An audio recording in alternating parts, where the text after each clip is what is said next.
Good morning, everyone. Today we're going to cover the final chapter of World War II. This is going to be the Pacific War, 1943 to 1945. We earlier in the year we did the Pacific War. The Japanese invading Japan, the attack at Pearl Harbor, the Philippines, then the Battle of Midway, the turning point of the Pacific War, and then we went to the Guadalcanal.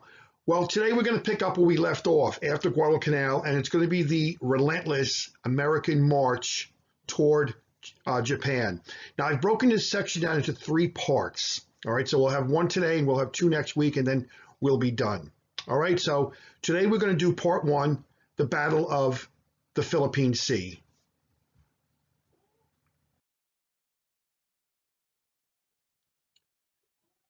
Now, after Guadalcanal, the United States knew it would be difficult defeating the Japanese on the many islands they controlled. We knew this. We talked about this before Guadalcanal.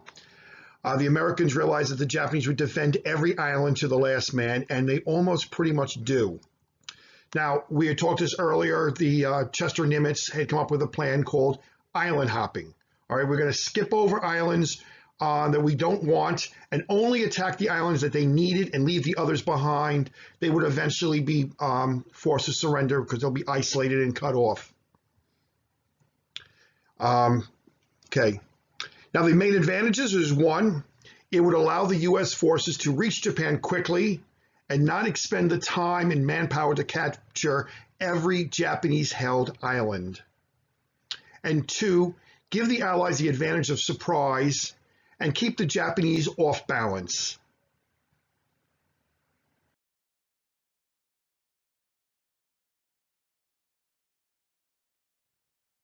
All right, the first island after Guadalcanal is Tarawa. All right, now they want to push into the Central Pacific. So they're going to go to the Gilbert Island chain, and the first island would be Tarawa. Now, Tarawa is a small island. It's only 8 square miles. It's heavily defended with the Japanese. There are 5,000 Japanese soldiers and Japanese Marines. Here we see a map, all right? On the map, you can see the push up toward Tarawa. Tarawa is right there. You can see down below where Guadalcanal is, down here. Here we have Guadalcanal. Up here, of course, is Midway. And over here is Pearl Harbor. Of course, the ultimate goal is Japan right here. So the idea is they're going to push forward toward Japan by capturing island after island. All right, let me get rid of these. Okay.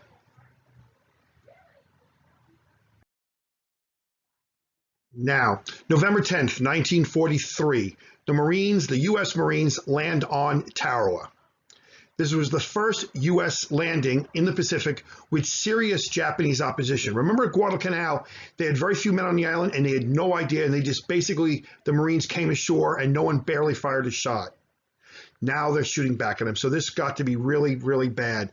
35,000 U.S. Marines land on the beaches and there are heavy casualties. Here we see a photograph showing the Marines coming ashore. The Japanese were well dug in, and there were a lot of Marine casualties in this attack. Now, the Japanese held on for 3 days. A lot of bloody fighting and to show you how bad it was, of the 5,000 Japanese soldiers and Marines on the island, when the battle was over, there was only 17 of them still alive. And over 1,000 American dead. Now, this was the realization that defeating Japan would come at a heavy loss of American lives. Now, the Marshall Islands are the next step. The U.S. head to the Marshall Islands northwest of Tarawa. Now, here on the map, you can see where they attacked at Tarawa, and we're going to move north to the Marshall Islands. All right, and there you can see the Marshall Islands. Now, on January 31st, 1944, the U.S. invade and capture the two islands. The islands were Kwajalein and Eniwetok. These are probably two of the toughest islands you have to pronounce in the Pacific. Most of the Japanese defenders were killed during the initial naval bombardment. And the Americans do much better than they did at Tarawa. What the Japanese had about 8,000 soldiers, and their intention there was to defend the beaches, not allow the Americans to come ashore. Now, the Americans brought in battleships and flew bombers overhead, and this heavy bombardment devastated the Japanese defenses. 42,000 soldiers and Marines land on the island, and there's very little resistance. Most of the Japanese soldiers were dead, so the island is actually taken quite easily in 4 days. The U.S. kills 7,800, over that many Japanese, and they only lost 372 deaths. And in the end of those 8,000 soldiers, only 105 were actually captured. Now, after this, the Japanese realized that defending beaches does not work against heavy shore bombardment, and they're going to start moving inside and fight inside the islands. Let the Americans come ashore, and as they move in, away from the beaches, further away where the naval bombardments can't reach them, they'd be able to fight the Americans from there. And that's what the Japanese are going to be doing from then on. Now, in the campaigns of 1943 and the first half of 1944, the Allies had captured the Solomon, the Gilbert, and the Marshall Islands. But they're getting closer to Japan. And this is now going to bring the Allies up against the main Japanese line of defense in the Pacific, the Caroline and Mariana Islands. These have been occupied by the Japanese since the end of World War I and were very heavily fortified. Now, the Allies are going to embark on 2 campaigns to break these lines. One, General MacArthur will advance through the New Guinea, the island of New Guinea, toward the Philippines, and Admiral Nimitz will attack the Mariana Islands.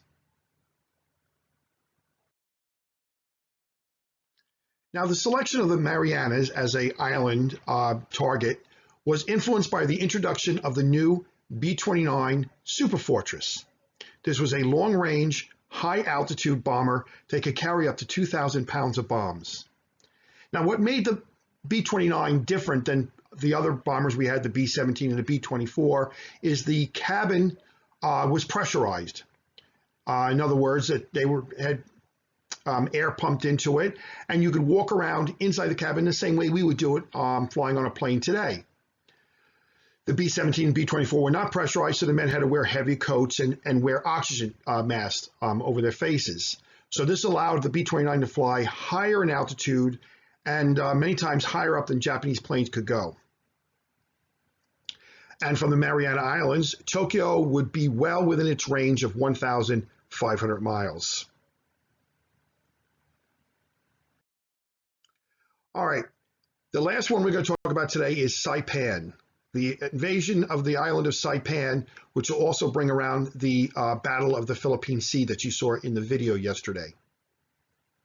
Now, Saipan is a mountainous jungle island, 12.5 miles by 5.5 miles. Here we see a picture. This is what the Marines would have seen that day. Those cliffs in the background will become very important later in the battle. Saipan was heavily defended. It had 30,000 Japanese soldiers, led by a General Saito. Now here we see on the map, right, we've already seen they have here, we have Tarawa, we have Ituk, and now we're going to be moving to our next one from here to the Marianas to Saipan. You can see we're getting closer to Japan, and it's going to be harder and harder as we get closer. All right, let me just erase these things here, and we move on. Now, on June 15th, 1944, 8,000 U.S. Marines land on the island. Now, the Japanese were totally caught by surprise. They really expected an attack elsewhere. They didn't think the Americans would go 1,000 miles from the last attack, and it really, shocked them. The Marines, after hard fighting, do establish a beachhead. About 12,000 U.S. Army reinforcements show up, and there's about 20,000 Marines and American soldiers on the island. Now, this is going to create panic in Japan because now they realize Saipan is within range of the Japanese mainland. So Japan knows they have to save Saipan from being captured. And the only possible way was to sink the Fifth Fleet near Saipan. Now, the Fifth Fleet was being led by Admiral Raymond Spruance. If you remember, he was the hero of the Battle of Midway. Now, the same time the invasion landed on the island of Saipan, B-29s flying from China dropped bombs on Japan. And this was the first time that they had bombed the Japanese mainland since the Doolittle raids back in 1942.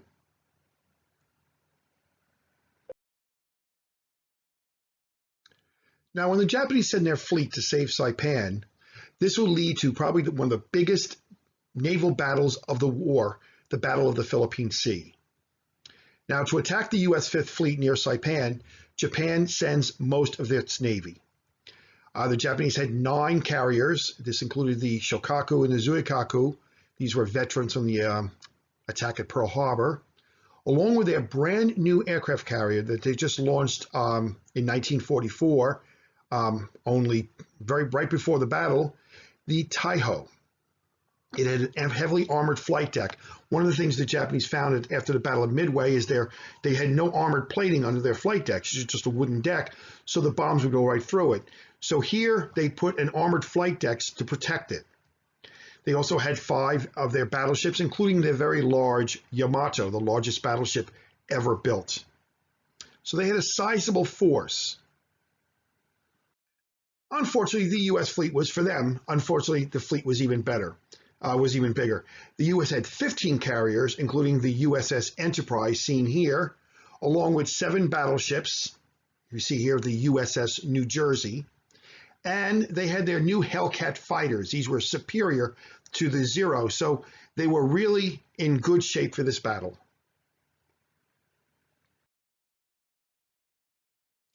Now, June 19th, the Japanese send 4 waves of planes against the U.S. fleet.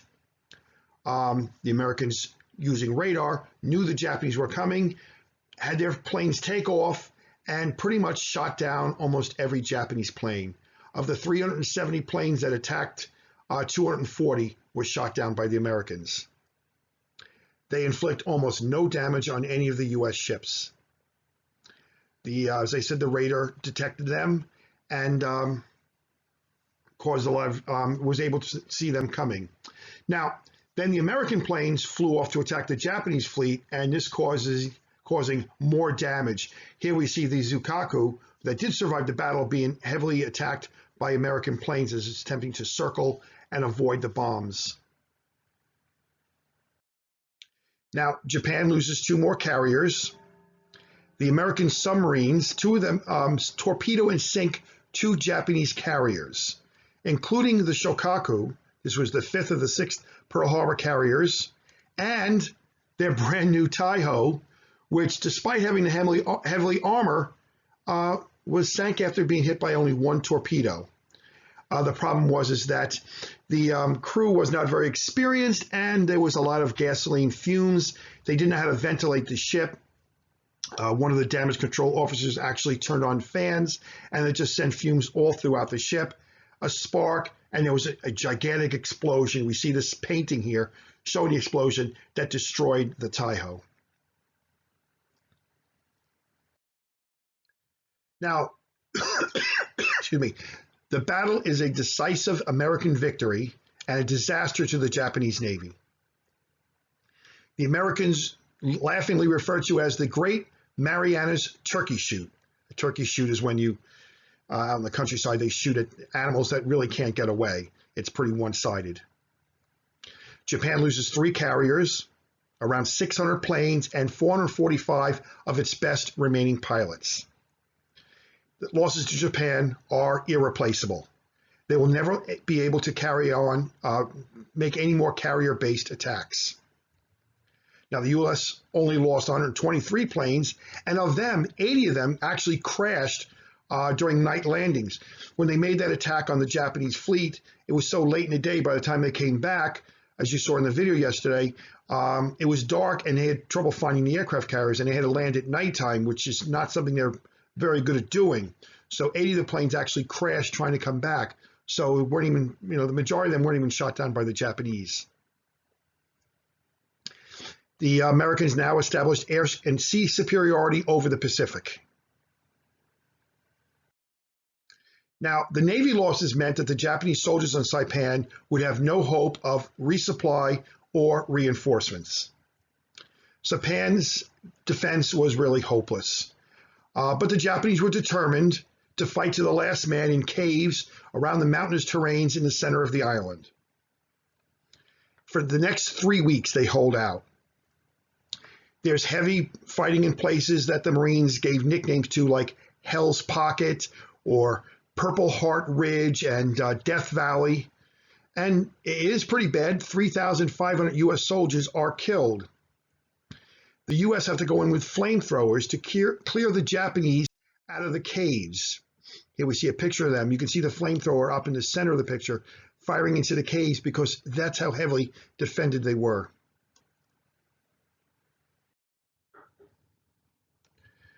Now, the remaining Japanese defenders were killed in a massive suicidal banzai charge. General Saito ordered his remaining 3,000 men in this banzai charge where they were all killed. Later, Saito himself ritually killed himself, seppuku, after the attack. Now, Saipan is the first Japanese island the Americans attacked that had a civilian population. Now, I mentioned those cliffs earlier in the photograph. Thousands of Japanese civilians committed suicide jumping from these cliffs. Here we see American soldiers watching and helplessly. They really couldn't stop them. They refer to this as Suicide Cliff or Banzai Cliff. The Japanese military had told the civilians that had they been captured by the Americans would torture and kill them. So many of them, believing this, killed themselves rather than, be killed by the Americans. Now, not all did it. Here we see if this was a photograph showing an American Marine discovering a mother with 4 children and rescuing them. And they did survive, obviously, because, obviously the Americans treated them very well. Now, July 9th, 1944, Saipan is finally captured. Here we see some U.S. soldiers, and they have a souvenir Japanese flag.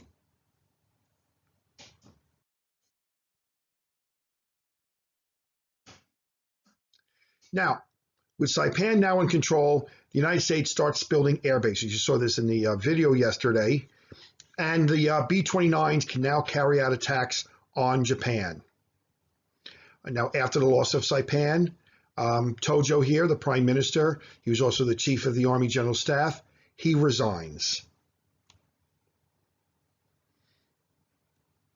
All right, that brings an end to this section. Hopefully you got something out of it. I know we saw the video yesterday. It was a very good video, documentary on the battle. So this kind of follows up on a lot of the stuff that we covered. Anyway, 3-day weekend, so I won't bother you again till Monday. Enjoy yourself. Bye-bye.